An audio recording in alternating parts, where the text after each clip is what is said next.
Ayan guys, so pahinga kami. Ayan, coffee break. Kasi umuulan pa. Wala nang problema ang bossing ko dyan. Okay na, okay na. Tutornilyo ko na lang bukas yung mga yero. Nakapatong lang yan eh. Nabutan kami ng ulan kaya hindi pa namin na-tornilyo lahat ng bubong.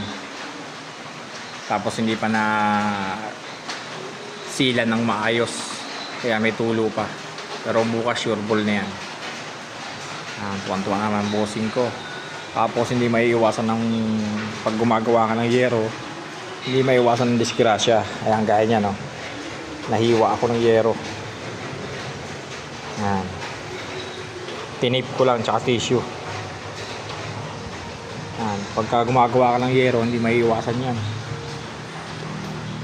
Yung disgrasya na mahihiwa yung daliri mo. Ayan. Ayan talaga. Kahit sobrang ingat mo, parang ganon. Yan, hanggang dito muna guys. Coffee break muna tayo.